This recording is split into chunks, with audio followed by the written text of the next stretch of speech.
La democracia. Los Juegos Olímpicos. Puntos de referencia de la sociedad moderna. Aunque sus raíces se remontan miles de años atrás, hasta la antigua Grecia.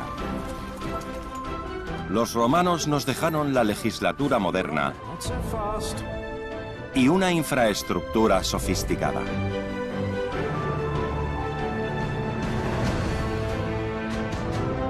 Por otro lado, los vikingos establecieron redes de comercio y descubrieron América mucho antes que Colón. Todos ellos ayudaron a forjar un nuevo mundo.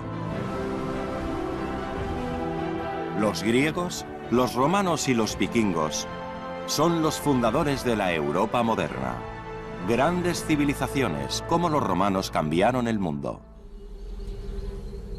Hace unos 3000 años, el mayor imperio del mundo antiguo nace en una pantanosa y húmeda cuenca en las orillas del Tíber. En un primer momento, pocas personas se asentaban en las colinas de Roma plagadas de mosquitos. Pero en tan solo unos pocos siglos, los romanos se apoderaron de toda Italia y mucho más. El anterior nido de malaria finalmente gobernó sobre más de 50 provincias. Roma. En el apogeo de su poder, su territorio abarcó una cuarta parte del mundo entonces conocido. El imperio se extendía desde Escocia, a través de los interminables bosques de Germania, por todo el Mar Negro y el norte de África. El poder de Roma dependía de sus legionarios. Su trabajo variaba en gran medida según la provincia.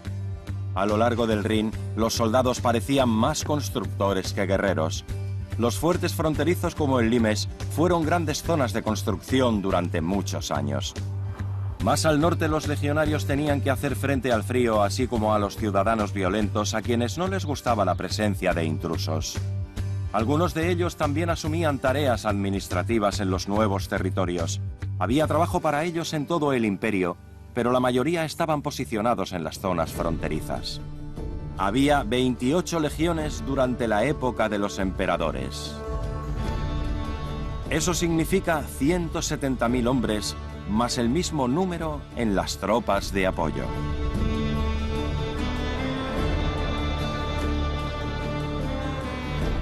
En Roma, los logros de los legionarios se inmortalizaban en piedra. La columna de Trajano sigue en pie en su lugar original en el centro de la ciudad.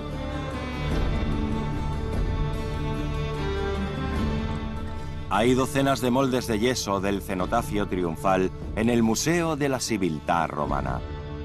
Estos nos ayudan a entender cómo funcionaban las legiones. Alexandra Busch, del Instituto Arqueológico Alemán en Roma, está especializada en el ejército romano.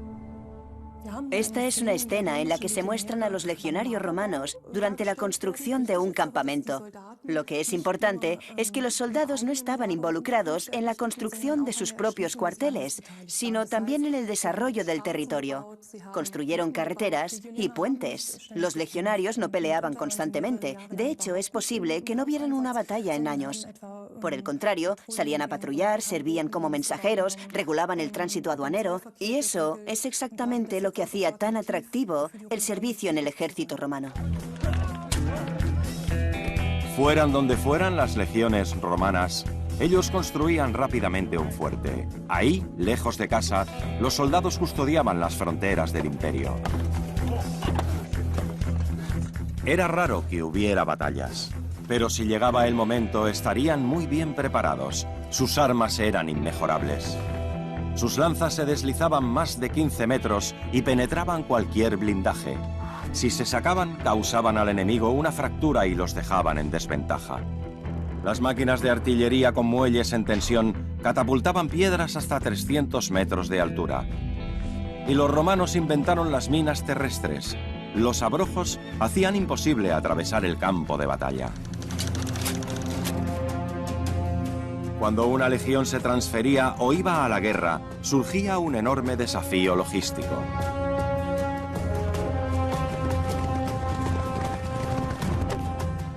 Los lugareños derrotados tenían que suministrar provisiones a cientos de legionarios y sus animales. La mayor parte de su cosecha iba a las fuerzas de ocupación, al igual que el agua, los animales de tiro y los carros. Mantener las legiones en movimiento era una enorme tarea. El ejército debía sobrevivir incluso en las provincias más remotas del imperio. Miles de soldados cargados con mucho peso andaban hasta 30 kilómetros al día. A menudo, los romanos atajaban directamente a través de territorios deshabitados. No era inusual para ellos erigir sus campamentos en plena naturaleza, y dejaron su huella. Colonia. Las ciudades comenzaron a crecer en torno a los fuertes.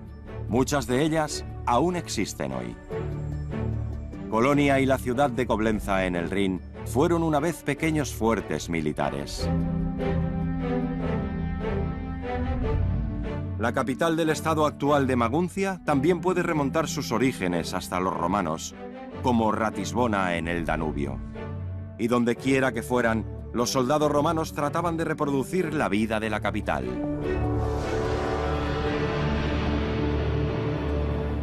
Vivir en Roma. Ese era el sueño de todos. Era la metrópolis, hogar de la Dolce Vita. A pesar de la vida dulce, solo era asequible para una pequeña clase alta. Presta más atención. Es excelente, como siempre. Flavius, trae más dátiles. ¡Y más vino! Los ricos viven en espléndidas casas. En las afueras se encuentra Villa Adirana, una residencia imperial de verano con jardines y pozos. Pero la mayoría de personas que vivían en Roma lo hacían en pisos de alquiler. Algunos restos aún se pueden ver hoy en Ostia, ciudad portuaria de Roma. En la planta baja hay puestos de aperitivos y pequeñas tiendas. La gente vivía en pequeñas y estrechas habitaciones en los pisos superiores, sin baño ni cocina. Muchos de los pisos eran muy caros, incluso estando deteriorados. Por otro lado, una cuarta parte de la ciudad era espacio público disponible para todos los ciudadanos. La gente se reunía en el Coliseo, el primer escenario con varios pisos. Tenía espacio para 70.000 personas e incluso presumía de tener toldos parasoles. La entrada era gratuita para los pobres y se repartía pan. Era la primera vez en la historia.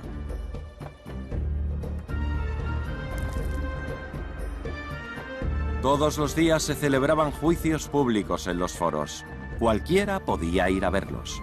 Los templos eran también lugares de encuentro populares. El foro fue el precursor de la plaza.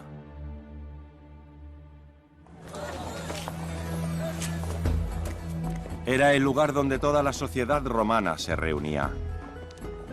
Ya fueran ricos o pobres, esclavos o libres, todas las capas de la sociedad se codeaban aquí. Había senadores ricos, los políticos, quienes decidían el destino del imperio. Sus mujeres eran las matronas romanas. La mayoría de la población eran personas sencillas. Solo unos pocos pertenecían a las clases altas privilegiadas. No importaba si un rey, el senado o un emperador gobernaba la capital. La estructura social de Roma raramente cambiaba. En la cima de la sociedad estaba la rica nobleza. Las antiguas familias de Roma ocupaban las más altas posiciones en la política y la milicia. Luego venían los caballeros, hombres ricos, con una profesión al servicio del Estado, o comerciantes. Por debajo de ellos estaba el amplio espectro de los plebeyos, el pueblo sencillo, principalmente obreros y agricultores con sus familias. En el nivel más bajo había innumerables esclavos, hombres y mujeres que trabajaban incansablemente para mantener la floreciente economía del enorme imperio. Roma tenía varios mercados de esclavos. Cada semana ofrecían nueva mercancía. A menudo eran los prisioneros de guerra. A lo largo de siglos, alrededor de 400.000 esclavos vivieron en la capital.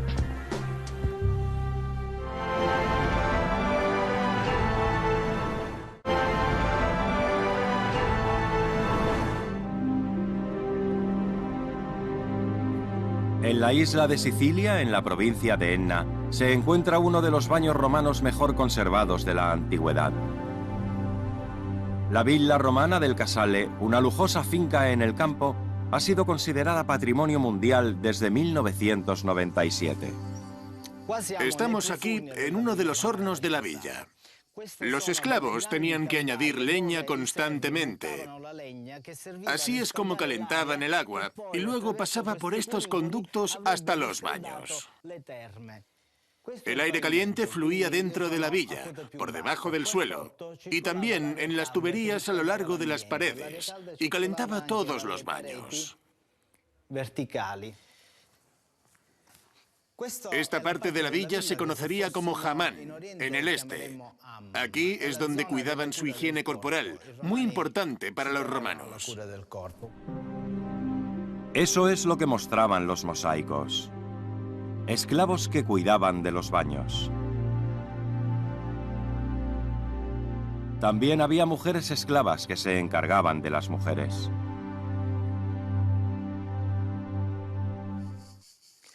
Este es un elemento estructural muy importante. El acueducto. Traía agua a la villa y la llevaba hasta los baños y las cocinas. También se utilizaba para enfriar la casa a través de muchas pequeñas fuentes. El agua fue siempre un elemento muy importante en la antigua Roma.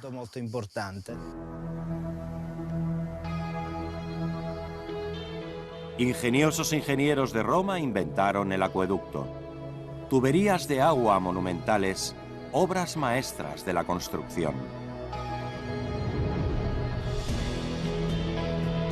Un exdirector de la Autoridad del Agua romana escribió con orgullo: «Comparad la diversidad de nuestras construcciones, las cuales traen aquí el agua, con las inútiles pirámides o los monumentos sin sentido de los griegos».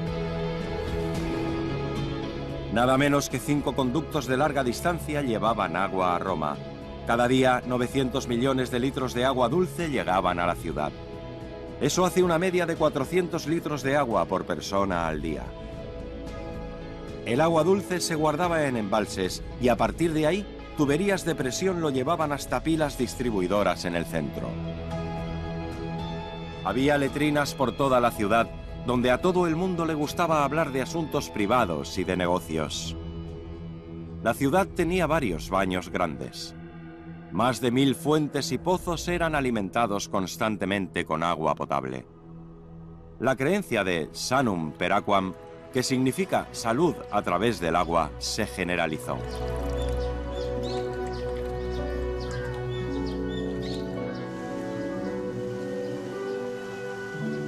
Incluso hoy en día las tuberías antiguas llevan agua a la famosa Fontana di Trevi. Hasta el siglo XIX, el antiguo sistema de agua romano fue considerado como el más avanzado de Europa.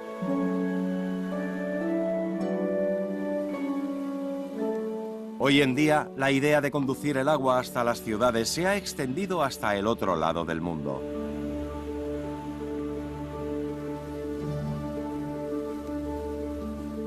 Lo que la invención romana ha alcanzado se demuestra a través de los ingenieros hidráulicos modernos.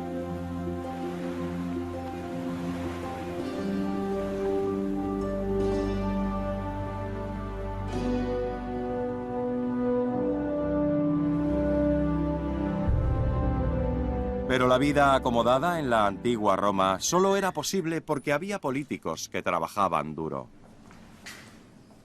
¿Qué novedades hay? Solo lo esencial, por favor. Por desgracia, hoy hay algunas cosas que no pueden esperar.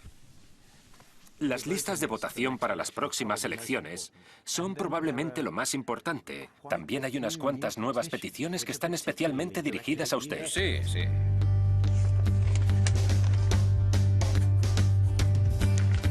La clase alta romana era de todo menos perezosa y decadente. Al contrario, era muy trabajadora, ambiciosa y mantenía el imperio unido. De hecho, pocos cientos de hombres gobernaban a más de 60 millones de personas en el imperio. Al igual que una corporación moderna, unos pocos gerentes llevaban las riendas de la enorme empresa Imperium Romanum. Así no es. Date prisa. Eran los adictos al trabajo de su tiempo, desde funcionarios fiscales o urbanistas a responsables de la distribución de las provisiones. También organizaban la entrega de suministros a la capital.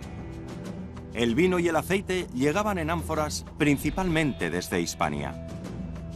Los caballos para su ejército eran del norte de África, el hierro de la Galia, el ámbar de Germania y la lana de Britania. Lo más importante, el grano, venía de la provincia más rica de Roma, Egipto. La tierra de los faraones era el granero del poderoso imperio.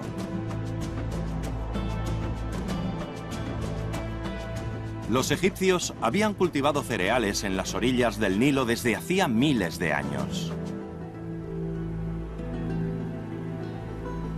Sus cosechas se dirigían principalmente a Roma, donde se utilizaban cada año alrededor de 300.000 toneladas de grano. El concepto de pan para el pueblo era un instrumento de poder romano. Si las personas no pasaban hambre, no darían problemas. Los políticos sabían que la estabilidad en el imperio venía de la estabilidad en el país. En el centro de Roma, el monte Testaccio, de 45 metros de altura, está cubierto por fragmentos de vasijas. Esto demuestra la cantidad de personas que tenían que ser alimentadas. La mayoría de los alimentos llegaron en vasijas de arcilla. Solo se utilizaban una vez y luego se tiraban. Durante cientos de años fueron creando un enorme basurero. Aquí, este ánfora, estos fragmentos, son de ánforas africanas. Se reconocen porque la pasta es muy fina y tienen un sonido metálico bastante notorio. Dividiendo el peso que los geólogos han calculado del testacho por el peso de una ánfora, podemos llegar a la conclusión de que lo que todavía queda, y de aquí se ha perdido mucho material, representaría aceite suficiente para alimentar a una población de 1 millón de habitantes durante 250 años. Pero para alimentar a 1 millón de personas solo en Roma, la administración tenía que funcionar como un reloj. Si esto sigue así, no puedo hacer nada. Los mensajeros estarán aquí pronto. No quiero seguir oyendo falsas promesas. ¿Cuándo es exactamente la próxima sesión del Senado? La semana que viene. ¿Y qué es lo que tenemos? La lista de los recibos llegó esta mañana temprano. ¿Y cómo pinta? Solo Egipto ha hecho el envío. Eso no es suficiente, no es para nada suficiente. ¿Britania, Galia, Mauritania? ¿Qué pasa con ellos? Arréglalo. Envía más mensajeros, dobla los jinetes y tráeme los beneficios ahora.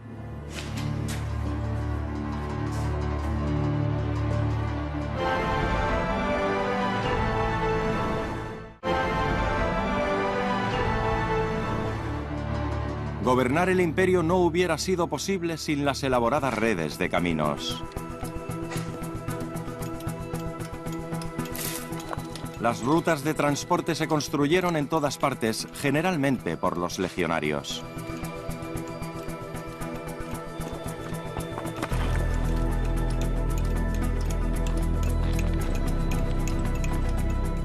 Con el tiempo, los romanos diseccionaron todo el reino con senderos y caminos de piedra.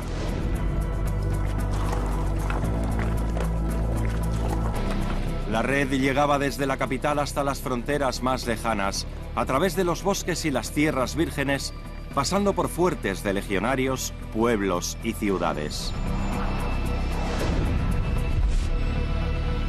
Los sistemas de transporte romanos fueron el resultado de una logística sin precedentes. Los bienes, las personas y los mensajes salían de Roma y llegaban a Hispania, Britania, Galia, Germania, el Mar Negro y el norte de África. Muchos siglos después, Europa todavía se beneficia de la antigua red de caminos de los romanos. Muchas de las redes de transporte más importantes hoy en día todavía siguen caminos que una vez trazó el Imperio Romano. El concepto romano de infraestructura y sus elaboradas logísticas sentaron las bases de las complejas redes de transporte de hoy.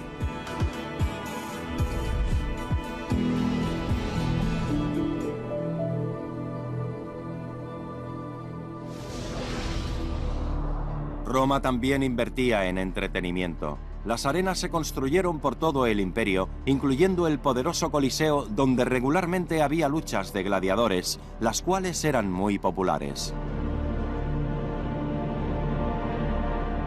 Los gladiadores eran las superestrellas de Roma. Tenían vidas cortas, pero emocionantes.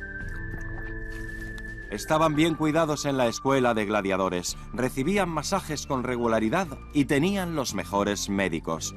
Los afortunados tenían que luchar solo 3 veces al año. Algunos incluso tenían sus propios agentes, quienes trataban bien a sus protegidos. Después de todo, ellos querían ver recompensados sus esfuerzos con grandes premios en metálico. Era un gran negocio. Incluso la sangre del gladiador era vendida como tratamiento para la virilidad, la Viagra de la antigüedad. Y era un éxito entre las damas de Roma. Eran básicamente como los ídolos del deporte de hoy. Pero el Coliseo también tenía su lado oscuro. Hace 2000 años, cientos de prisioneros de guerra, criminales, cristianos, así como gladiadores famosos, perdieron sus vidas aquí. Las luchas a vida o muerte entre ellos o contra animales salvajes de provincias lejanas se consideraban un gran entretenimiento. Aún así, el concepto de entretenimiento de masas se quedó entre nosotros. La diferencia reside en que, en ese entonces, se daba pan y circo al pueblo principalmente por motivos políticos. Pero en el siglo XXI el comercio y el entretenimiento son los que mandan. La idea es básicamente la misma, incluso si los espectáculos de hoy son mucho menos sangrientos y nadie tiene que morir para entretener al público. Hoy en día, los futbolistas son quizás las más grandes estrellas, pero a diferencia de la antigua Roma, son libres. Pero se venden por una gran cantidad de dinero y también se vitorean como a héroes. En Roma, los presos estaban brutalmente expuestos a los caprichos de sus dueños, pero personas libres gozaban de un privilegio enorme e inusual. Todos eran iguales ante los ojos de la ley. Todos los ciudadanos de Roma gozaban de derechos civiles romanos, sin excepciones. Un abogado normalmente representaba al demandante en la corte. Las estrategias de juicio eran a menudo comentadas en la letrina pública. Me ha engañado. Sí. Y encima, más de una vez. Ya hemos hablado sobre esto. La pregunta es, ¿tiene usted pruebas? ¿Pruebas evidentes? Todo el mundo sabe que ella me ha engañado. Es la comidilla de la ciudad. ¿Y qué me dice del hijo que ella dio a luz después de nuestro divorcio? No se parece a mí en absoluto. ¿No es eso una prueba? Él podría ser tuyo igualmente. Necesitamos pruebas, no rumores. Se lo explicaré al juez. Él me creerá. El derecho romano se desarrolló con el fin de crear el orden en la sociedad y permitir una vida comunitaria pacífica. Sin este orden, no sería posible una vida confortable, o el comercio, así como las vidas de las personas habrían estado en riesgo. La ley surgió de las tradiciones, las costumbres de los antepasados. Los romanos las seguían desde tiempos inmemoriales. Estas tradiciones se convirtieron gradualmente en leyes, las cuales luego fueron escritas. Los romanos no tardaron en celebrar juicios. Su jurisdicción era pública, un pasatiempo para muchos ciudadanos. Cualquier persona que deseara ejercer como abogado tenía que trabajar mucho y muy duro, pero no hay ninguna educación reglada, así que todo se transmitía a través de abogados con experiencia. ¿Por qué aquí? ¿De qué va todo esto? Bien, muéstrame cómo lo haces. Vamos.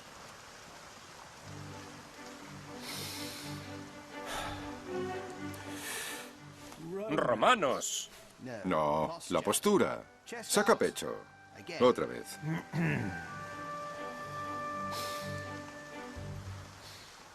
¡Romanos! Más fuerte. Tienes que hacer que se fijen en ti. Y tienes que mover mejor los brazos. Los gestos exagerados son importantes. Vamos.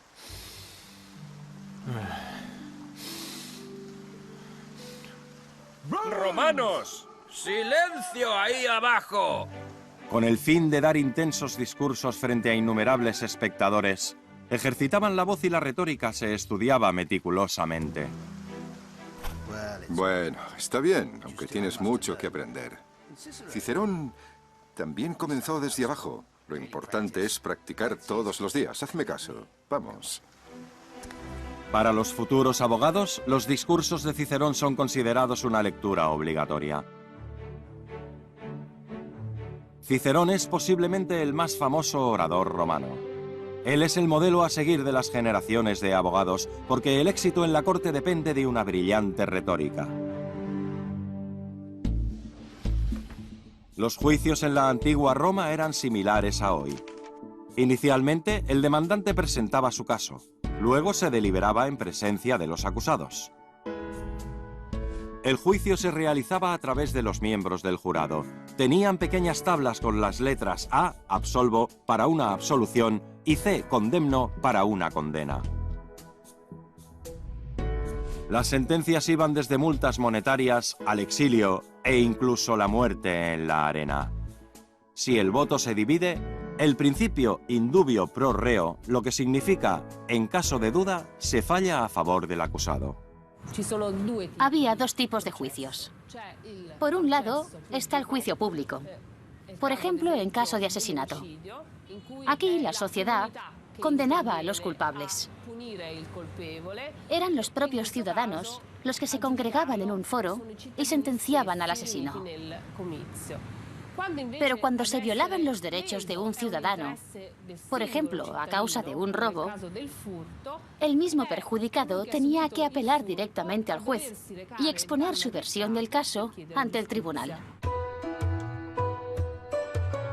Los crímenes políticos eran llevados por tribunales especiales públicamente, pero fundamentalmente se aplicaba una legislación común a todos los ciudadanos. Nadie estaba sin protección, ya fueran ricos o pobres, hombres o mujeres.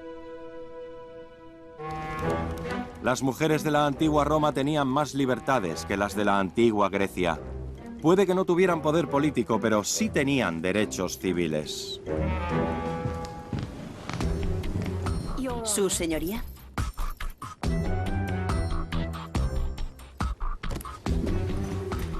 La sesión puede comenzar.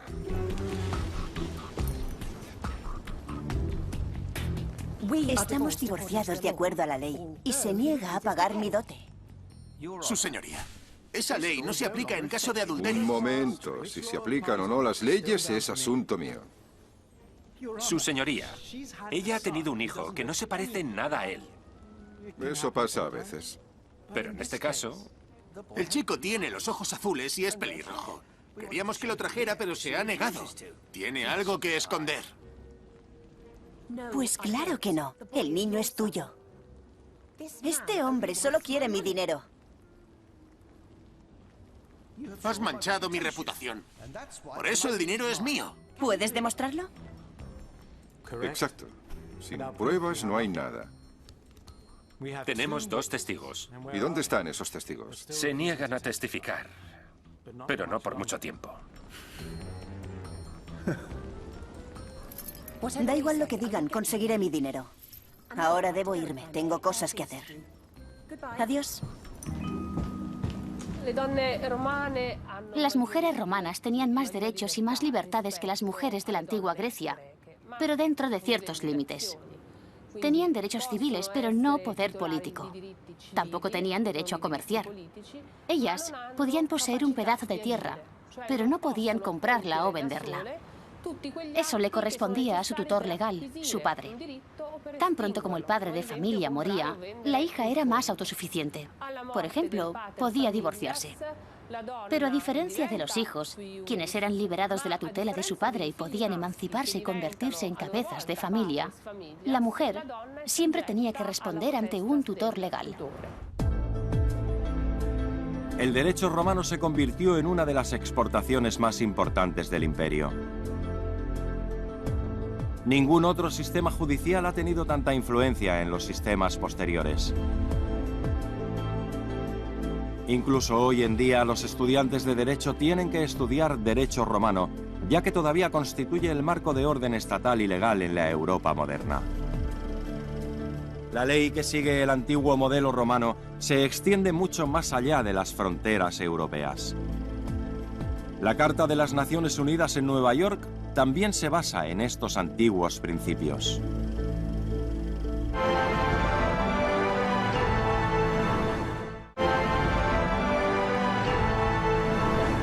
Pero en la época romana, las leyes de los conquistadores generalmente no se aceptaban en las provincias sin una anterior resistencia.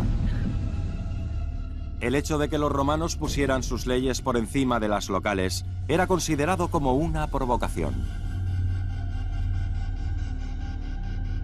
Pero el sistema judicial romano se estableció en todas partes, especialmente en las turbulentas regiones fronterizas donde las revueltas eran frecuentes. Yo condeno al acusado a morir en la cruz por alta traición.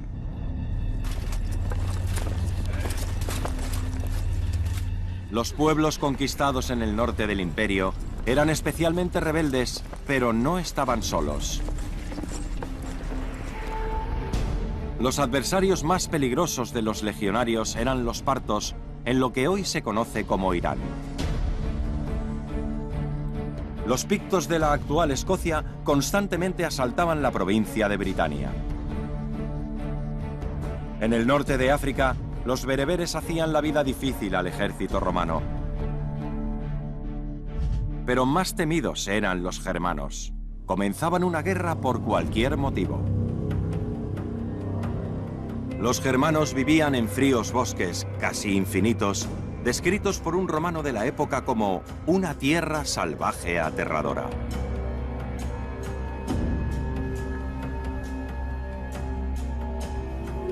No había pueblos, cultura ni orden.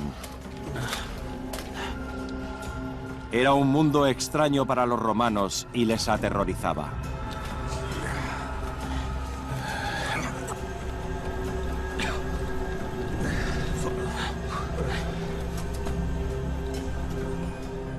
Pero mucho más peligroso que los salvajes del bosque era, de hecho, un legionario romano, Arminio.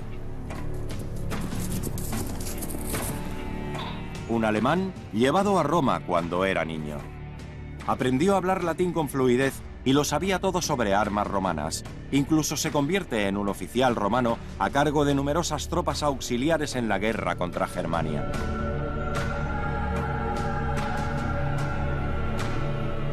Pero los romanos seguían considerando a Arminio como un ciudadano de segunda clase. Cuando después de muchos años por fin regresó a su tierra natal, se cambió de bando. Arminio reunió en secreto a las tribus germánicas. Reforzó el sentimiento antirromano generalizado y convenció a los líderes tribales para que lucharan en la guerra contra las fuerzas de ocupación.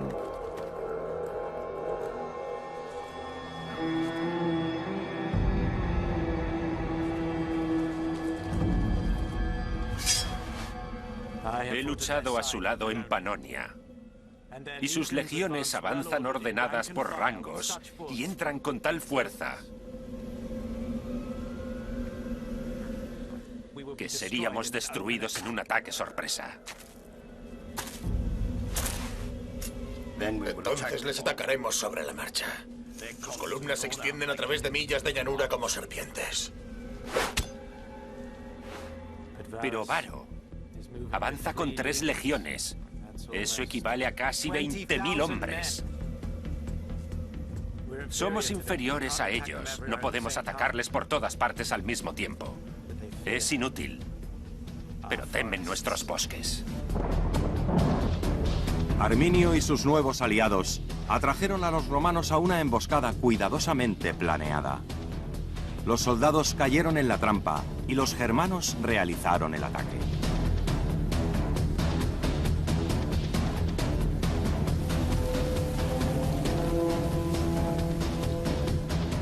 En el año 9 después de Cristo, 3 legiones romanas fueron derrotadas en la batalla del bosque de Teutoburgo. Una de las peores derrotas que el Imperio Romano había sufrido hasta ese momento.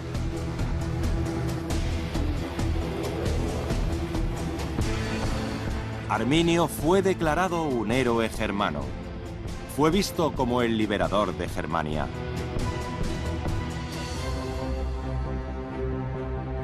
En el siglo XIX, una colosal estatua se erigió en su honor en el bosque de Teutoburgo. El monumento a Hermann.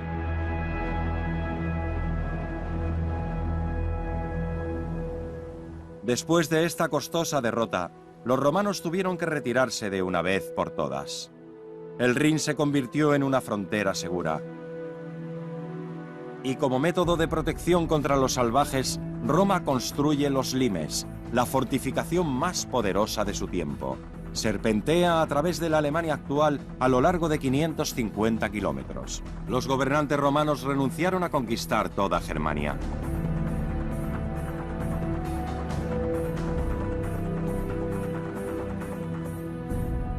En la batalla del bosque de Teutoburgo, los romanos se vieron obligados a permanecer al oeste de las recién determinadas fronteras.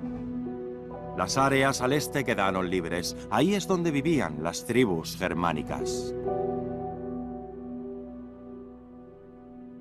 A la larga, el Rin fue una frontera clara y segura. No eran solo los límites militares de Roma, sino también una frontera cultural. Todavía hoy se puede ver, por ejemplo, en el hecho de que los franceses hablan francés, una lengua romance. Aunque también hay signos en Alemania. Por ejemplo, Thiers, con sus impresionantes restos romanos. Los pueblos del Rin estuvieron particularmente orgullosos de haber disfrutado de la civilización romana. Los romanos decían, bueno, aquí todo está civilizado, y allí, al otro lado, están los bárbaros. O, como los germanos decían, el Germania libera, la Germania libre. La gente a la derecha del Rin y los limes eran libres, pero vivían en chozas sencillas en pequeños asentamientos muy dispersos. Cualquier persona reticente a cooperar con el imperio podía conservar su libertad, pero vivían vidas sencillas y duras. Ese era el precio de la independencia. Millones de bárbaros daban la bienvenida a los romanos interesados en su civilización. En lugar de quedarse con unos caminos escabrosos y fangosos, ellos disfrutaban de las ventajas de los nuevos caminos de piedra. La gente dejaba sus chozas de madera por otras casas de piedra, algunas con calefacción bajo el suelo. Una gran ventaja en el frío norte. Con el estilo de vida romano, la Dolce Vita también llegó a las provincias. También importante, los romanos llevaron los espectáculos a la gente en grandes teatros. Algunos restos de la civilización romana todavía se pueden encontrar hoy en lugares que pertenecieron al imperio. Baños magníficos y acueductos de varios pisos que se extendían miles de kilómetros a través del país. Grandes teatros en pintorescos paisajes e imponentes arenas en espectaculares metrópolis. La forma en que los romanos cincelaron su cultura en piedra fue brillante. Ellos no solo dejaron su huella en Europa, sino también en la lejana África del Norte. Ser una provincia romana tenía muchas ventajas. La ventaja que tenían las provincias era la Pax Romana o paz romana. Los romanos, con su sistema legal fuerte y superior, garantizaron la paz durante décadas e incluso siglos. Lo hicieron mediante la creación de una administración municipal en todo el imperio. Esto significa que los pueblos se organizaban y administraban ellos mismos. Por lo tanto, ellos tenían no solo un sistema legal, paz y una manera de resolver conflictos de manera tranquila, sino además agua corriente, buena tecnología, buenas carreteras y una administración que funcionaba bien. Cosas que todavía faltan en algunos países europeos, incluso hoy en día. Sin embargo, el Imperio Romano se derrumbaba irremediablemente a pesar de tener al mejor ejército de su tiempo y a pesar de la perfecta estructura de suministro para todos los ciudadanos romanos y también de sus muchas libertades. Llevó tiempo, pero Roma pereció. La decadencia fue citada muchas veces como la causa, pero eso es un mito. Internas luchas de poder debilitaban el mandato de los emperadores. Se desconocía quién y en qué circunstancias se convertiría en el sucesor del imperio. A partir del siglo III en adelante, el problema se convierte en una crisis permanente. Los emperadores de repente tenían que luchar contra sus propios soldados, los cuales a su vez querían llegar a ser emperadores de Roma. Ahora no solo desplegaban tropas para hacer frente a los enemigos externos, sino también a los internos. Además de la crisis interna, existieron presiones externas. El clima cambió y desencadenó migraciones masivas. En el siglo IV después de Cristo, los hunos, vándalos y godos se adentraron en los territorios del imperio. Buscaban mejores condiciones de vida y acabar de una vez con la superpotencia.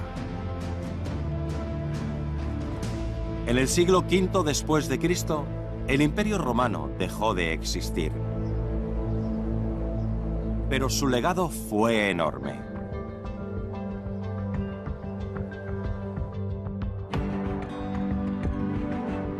La Europa moderna no solo tiene que agradecer a Roma sus enormes eventos deportivos.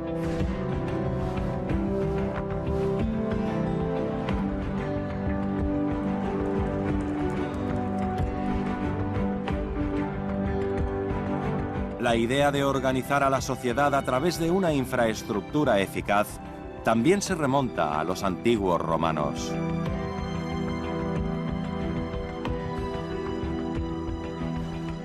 Incluso hoy en día, el sueño de la paz romana permanece.